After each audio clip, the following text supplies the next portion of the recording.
When I opened the door, 2 police officers were on my porch. There must be some mistake, I said, but one of them shook his head. Your daughter contacted us. I turned and saw her crying. Dad, she whispered, I need to tell you something. When I opened the door at 7:43 p.m. on a Thursday evening, 2 police officers were standing on my porch. The older one, a woman with gray hair pulled back in a tight bun, had her hand resting near her holster. The younger one, maybe mid-20s, was holding a notepad and looking past me into the house. There must be some mistake, I said, my mind immediately going to the worst possibilities. Identity theft, someone using my address for fraud, a package delivery issue that had somehow escalated to law enforcement. The older officer shook her head. Mr. Peterson, Michael Peterson? Yes, that's me. Your daughter contacted us. We need to come inside. I turned around and saw her. My 15-year-old daughter, Emma, standing in the hallway behind me, her phone clutched in both hands like it was the only thing keeping her upright. Tears were streaming down her face. Her best friend Maya was beside her, equally terrified, her arm around Emma's shoulders. My stomach dropped. Emma, what's going on? Are you okay? Did something happen? The female officer, her badge read Detective K. Morris, Major Crimes Unit, stepped forward with an expression that made my blood run cold. Mr. Peterson, your daughter filed a missing persons report 2 hours ago. She says her mother has been missing for 3 days. The words didn't make sense, like she was speaking a language I understood individually but couldn't parse together. Missing? No, there's been a mistake. My wife Sarah is on a business trip in Denver. She's at the annual tech conference. She's been texting me every night. She's fine. Emma's voice cracked, raw and desperate. Dad, those texts aren't from Mom. What are you talking about, sweetheart? I looked between Emma and the detectives, trying to find the logic in this situation. I literally got a text from her 20 minutes ago. She said the keynote ran long and she was grabbing dinner with colleagues. Emma held up her phone, showing me a thread of text messages from Sarah's number. I could see them from where I stood. They looked completely normal, generic, safe. How was your day? Miss you both so much. This meeting is running late. Don't wait up. Standard stuff from what should have been a routine week-long business trip. I knew something was wrong on Tuesday, Emma said, wiping her eyes with the heel of her hand. Her voice was steadier now, like she'd been practicing this. Mom always sends me a selfie when she travels. Always. It's been our thing since I was 12. Every single trip, without fail, she sends me a selfie from the hotel, from the conference, from whatever city she's in. But this time, nothing. Just texts. I felt the first flutter of real unease in my stomach. She was right. Sarah did that. It had started as a joke. Emma had been worried about her mom traveling alone for work, so Sarah started sending silly selfies to prove she was safe. It became their ritual. Hotel bathroom mirror selfies, airport gate selfies, conference badge selfies. Maybe she's just busy with the conference, I said, but the words sounded hollow even to me. You know how intense these things get. That's what I thought at first, Emma continued, and I could see her hands shaking. I told myself I was being paranoid, but then yesterday, I texted her asking specifically about her hotel room view. She always complains about hotel views, remember? Last time in Chicago, she sent me 15 pictures of construction cranes blocking her window. The time before that in Boston, she was facing a brick wall. She always complains, but this time she just replied, "It's nice." That's it. 2 words. Dad. Mom would have sent a picture. She would have complained about something. It felt wrong. Detective Morris nodded, pulling out her own phone. Your daughter has very good instincts, Mr. Peterson. We ran a preliminary check based on her report. Can you tell me which hotel your wife is staying at in Denver? The Marriott downtown Denver, I said automatically. She always stays there for this conference. It's close to the convention center. She's probably stayed there 8 or 9 times over the years. The detective exchanged a glance with her partner, a younger man whose badge read Detective J. Hayes. Mr. Peterson, we called that hotel approximately 90 minutes ago. Sarah Peterson never checked in. Her reservation was canceled 3 days ago, Monday morning at 6:47 a.m. The floor seemed to tilt beneath my feet. I grabbed the door frame to steady myself. That can't be right. She's been texting me updates about the conference sessions, about the people she's meeting, about Dad. There's more. Emma's voice was so small now, so scared. I looked up her flight. United Flight 447 to Denver on Monday morning, right? 6 a.m. departure from here? Yes. I dropped her at the airport Sunday night. She had the early flight. That flight was diverted to Kansas City due to severe thunderstorms in the Denver area. It never made it to Denver. The airline rebooked passengers on later flights, but Mom never got on any of them. Emma's hands were shaking worse now. I checked the passenger manifests for every United flight from Kansas City to Denver that day. Maya's mom works for United. She helped me access the records. Mom wasn't on any of them. Maya nodded nervously, her voice barely audible. My mom said I should call the police immediately when we found out. She said this wasn't normal. I couldn't breathe. Why wouldn't Sarah tell me about the diversion? Why would she keep texting like everything was normal? Because she's not the one texting you, Emma said, and now the tears were flowing again. Dad, I used Find My iPhone yesterday when she didn't respond to my calls. Mom's phone has been in the exact same location for 72 hours, a parking garage in Kansas City, level 3, section B. It hasn't moved a single foot. I'd been married to Sarah for 17 years. We'd met in grad school. She was getting her MBA. I was finishing my engineering degree. We'd dated for 2 years, got married in a small ceremony at her parents' lake house, bought our first home 6 months later. Emma was born 2 years after that. Our life was normal, boring even. Sarah worked as a director of technology integration for a mid-sized software company. She traveled maybe once a month for conferences or client meetings. I worked from home as a senior systems architect, managed a team remotely, picked Emma up from school most days. We were the kind of couple that still held hands during movies. That had inside jokes from a decade ago. That texted each other photos of dogs we saw during the day with captions like, "Future third child." This wasn't our life. This wasn't supposed to happen to us. But as I looked at Emma's terrified face, at the grim expressions on the detectives, I realized I didn't know what was happening at all. Detective Hayes pulled out his radio, speaking in that clipped, efficient way that cops use when things are serious. "We've already coordinated with Kansas City PD based on your daughter's information. They're en route to that parking garage location right now. Should have eyes on the vehicle within 10 minutes. I sank onto the couch, my legs suddenly unable to hold me up. This doesn't make sense. Who would take Sarah's phone and pretend to be her? Why would someone do that? Emma sat down beside me, and I noticed her hand was trembling as she opened Instagram on her phone. Dad, do you remember Mom's ex-boyfriend from college, Derek Hansen? The name triggered a vague memory. Maybe? I think she mentioned they dated for about a year before we met. Why? Emma turned her phone toward me. The Instagram profile showed a man in his late 30s with dark hair and a carefully groomed beard. His most recent post was from Monday, 3 days ago. The photo showed a rustic cabin in the woods, all exposed beams and stone fireplace. The caption read, "Finally got my second chance. Some things are worth waiting 15 years for. New beginnings. Fate works, worth the wait." My blood went cold. You think he's involved in this? Dad, Mom blocked him on everything 2 months ago. She never told you because she didn't want you to worry, but she told me about it. Emma's voice was getting stronger, more controlled, like she was testifying. He'd been sending her messages on LinkedIn, trying to reconnect, getting obsessive. She said it creeped her out, that he was talking about what could have been and timing being everything. She finally blocked him after he tried to add me on Instagram. Detective Morris leaned forward, her expression intense. Did your wife mention any specific threats? Any indication she felt unsafe? Emma scrolled through her own text messages with her mother, and I watched her face as she found what she was looking for. Mom sent me this 3 weeks ago. She held up the phone. The text was from Sarah. Derek showed up at my office today. Just walked right into the lobby. I told security not to let him in anymore. They have his photo. If anything ever feels off, Emma, promise me you'll trust your instincts. Don't ignore warning signs. The message hit me like a physical blow. Sarah had been worried, scared even. She'd warned Emma, but she hadn't told me because she knew, God, she knew me so well, that I'd overreact, that I'd do something stupid like confront him, escalate the situation, make it worse. So she'd tried to handle it quietly, protected us by keeping us in the dark, and now she was missing. Detective Hayes' radio crackled to life with a burst of static. Unit 7 to Detective Hayes. Come in. Hayes here. Go ahead. We're at the parking garage, level 3, section B. We've located a silver 2019 Honda Accord. License plate matches the registration for Sarah Peterson. Driver's side door is unlocked. Cell phone is on the driver's seat, still powered on. Purse is in the passenger seat. Keys are in the ignition. No sign of the vehicle owner. My heart stopped. That was Sarah's car. The one she'd driven to the airport Sunday night. The one that should have been in long-term parking at the airport, not in a garage in Kansas City. Check for security camera coverage, Detective Morris said into the radio, her voice sharp. We need footage from Monday morning, approximately 8:01 to 10:00 a.m. Copy that. Security office is cooperating. They're pulling footage now. The next 47 minutes were the longest of my life. Emma sat beside me, holding my hand, her grip so tight my fingers went numb. Maya's mother had arrived, a kind woman named Patricia, who worked in operations for United Airlines, and she sat with Maya on the other side of the room, whispering reassurances neither of them believed. The detectives made phone calls, coordinated with Kansas City police, pulled records, asked me questions about Sarah's habits, her routine, her relationships. Did she have any enemies? Any disputes at work? Any financial problems? No,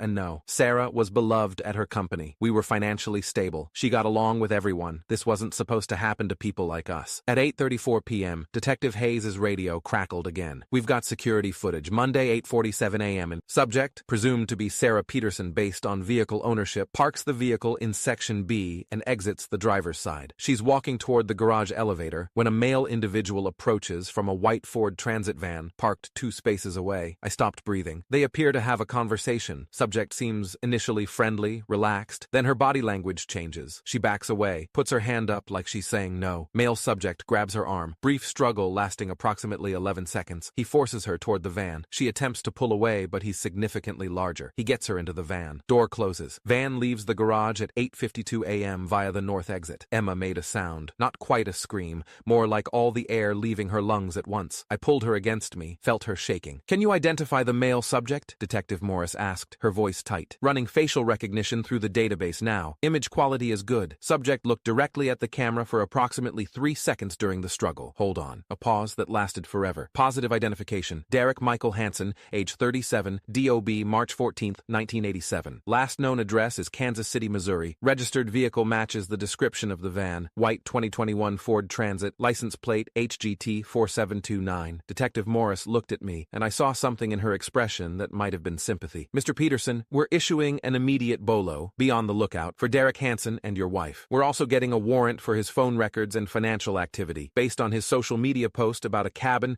we're pulling property records now for any land or structures registered to him or his family." Emma was crying again, but this time I pulled her close and held on tight. "You did good, sweetheart," I whispered. "You might have just saved Mom's life." Because the truth was sinking in now, cold and terrible. If Emma hadn't noticed those missing selfies, if she hadn't investigated, if she hadn't trusted her instincts, we might not have realized Sarah was missing for days, maybe weeks. We would have kept receiving those fake texts, kept believing she was safe in Denver at a conference, while Derek Hansen held her God knows where. Emma's ritual, that silly teenage thing that Sarah had started as a joke, had become a lifeline. Detective Hayes was typing rapidly on his tablet, pulling up screens of information. Property records show a cabin registered to Hansen Family Trust, established 1987. Address is 4847 County Road 217, approximately 62 miles west of Kansas City, Missouri. Remote location. Nearest neighbor is 4 miles away. We're sending units there now. How long? I asked. Kansas City SWAT is mobilizing. They'll have assets on location within 90 minutes. We're also coordinating with the FBI. This is now a kidnapping investigation, federal jurisdiction. 90 minutes, an hour and a half, 400 seconds of not knowing if Sarah was alive, if she was hurt, if we'd get to her in time. Emma refused to let go of my hand. Maya and her mother sat with us. The detectives stayed, making more calls, coordinating the response. Someone brought us coffee that nobody drank. At 9:14 p.m., my phone buzzed with a text from Sarah's number. "Conference dinner running late. Probably won't be able to call tonight. Love you." I showed it to Detective Morris. She photographed it with her phone, added it to evidence. "He's still trying to maintain the cover story. Doesn't know we're on to him." "That's good, right?" Emma asked. "That means he still thinks he's gotten away with it?" "It means he's not panicking," Detective Morris said carefully, "which hopefully means your mother is safe for now." The waiting was excruciating. Every minute felt like an hour. I kept checking my phone, reading old texts from Sarah, real ones from before Monday, looking at photos of her smiling, alive, safe, trying not to think about what Derek Hansen might be doing to her. At 10:47 p.m., Detective Hayes' phone rang. He answered, listened, and his expression shifted. Not quite relief, but something close to it. "Copy that. Excellent work. We'll coordinate transport." He looked at us. "They found her. She's alive." I couldn't speak, couldn't move. Emma burst into tears, this time from relief rather than fear. Maya and her mother were hugging. Detective Morris was asking questions into her phone. "Is she okay?" I finally managed. "Is Sarah okay?" "She's being transported to Kansas City Medical Center for evaluation and treatment. Appears to be physically unharmed, but obviously traumatized. Derek Hansen is in custody. SWAT team breached the cabin at 22:34 hours. He was in the main room. Your wife was locked in a bedroom. No weapons were found on the premises, but he did resist arrest. He's being charged with kidnapping, false imprisonment, stalking, and assault." "Can we see her?" Emma asked, standing up. "Can we go there right now?" Detective Morris nodded. "Kansas City Medical Center, 2301 Holmes Street. It's about a 4-hour drive. I'll have officers escort you there tonight if you'd like, or you can wait until morning and—" "Tonight," I said. "We're leaving right now." We drove through the night, following a Kansas City police cruiser that had been sent to escort us. Emma sat in the back with Maya. Patricia had insisted Maya come with us for support. I drove on autopilot, my hands gripping the steering wheel so tightly my knuckles were white. Detective Morris called at 11:52 p.m. with an update. "We've accessed Derek Hansen's phone. He'd been texting you and several of your wife's co-workers from her device, maintaining the fiction that she was at the conference. He'd researched the conference schedule, knew which sessions she usually attended, even looked up restaurant recommendations in Denver to make the texts more convincing." "How long was he planning to keep her?" I asked. A pause. "Based on supplies found at the cabin and his own statements, he believed he could convince her to leave you and start a life with him. He'd prepared the cabin with groceries, clothes in her size, personal items. He thought if he kept her isolated long enough,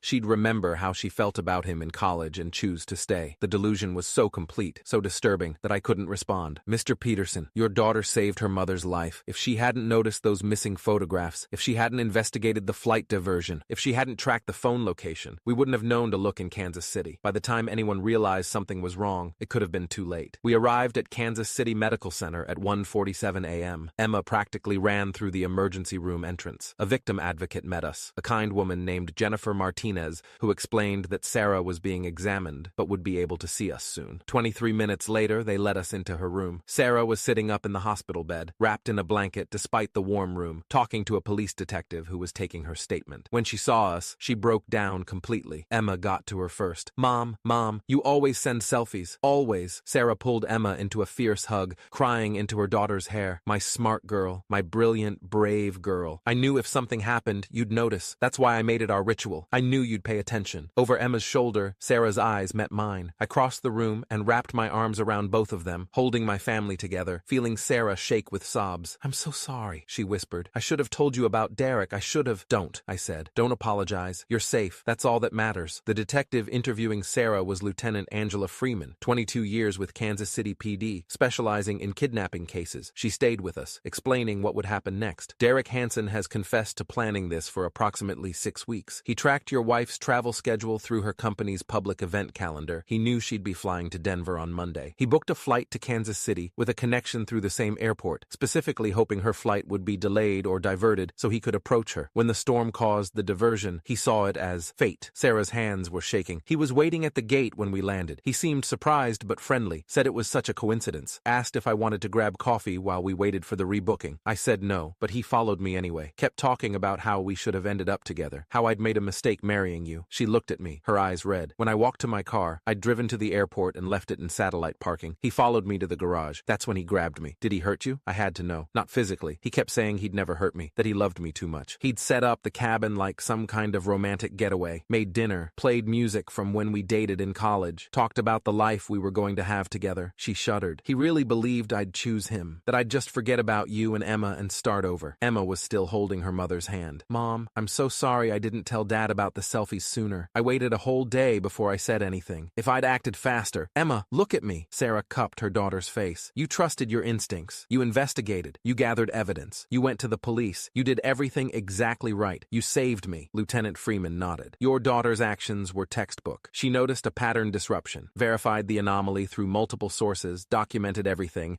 and reported it to authorities. Most adults wouldn't have handled it as well. Derek Hansen was charged with first-degree kidnapping, second-degree assault, false imprisonment, stalking, and identity theft. The FBI added federal charges for interstate kidnapping and wire fraud for using Sarah's phone across state lines. His lawyer tried to argue diminished capacity, claimed Derek had been suffering from delusional disorder and didn't understand his actions were criminal. The prosecutor, Assistant U.S. Attorney David Chen, with 26 years of experience in violent crimes, destroyed that defense with Derek's own planning documents. They found notebooks in the cabin detailing his surveillance of Sarah, his research into her travel schedule, his preparation of the cabin. The trial lasted 6 days. Emma insisted on attending, wanted to testify if needed. She didn't have to. Sarah's testimony and the mountain of physical evidence were enough. The jury deliberated for 4 hours and found him guilty on all counts. He was sentenced to 15 years in federal prison with no possibility of parole for the first 10. At the sentencing, the judge, Honorable Patricia Weinstein, 34 years on the bench, addressed Derek directly. You didn't love Sarah Peterson. Love doesn't involve kidnapping, imprisonment, or trying to erase someone's family. You were obsessed with a fantasy, and you were willing to destroy a real person's life to maintain that fantasy. Your actions were calculated, deliberate, and cruel. Then she looked at Emma, sitting in the gallery. Young lady, your intelligence and courage saved your mother's life. You saw what others missed. You acted when others would have hesitated. You're a credit to your family and to every young person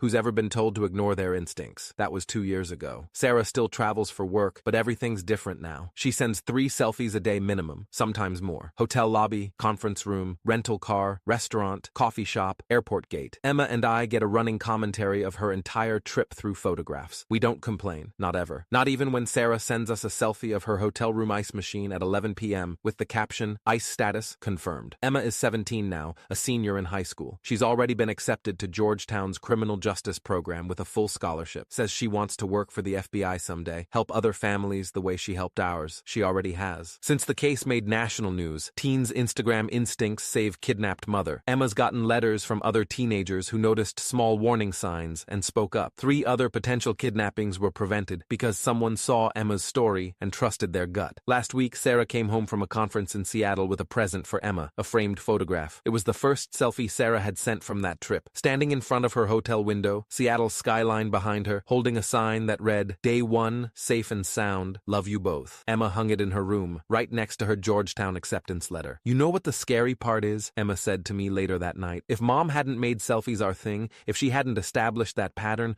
I wouldn't have noticed anything was wrong. Those texts looked so normal. He knew exactly what to say. But she did establish that pattern, I said. Because your mom is smart. Because she knew that if something ever happened, you'd notice. She made me her emergency system, Emma said quietly. Without even telling me, that's what she was doing. That's exactly what Sarah had done. She'd created a tripwire, a signal that something was wrong, hidden in something that looked like a silly mother-daughter ritual. She'd trusted Emma to pay attention, to question, to act, and Emma had done all three.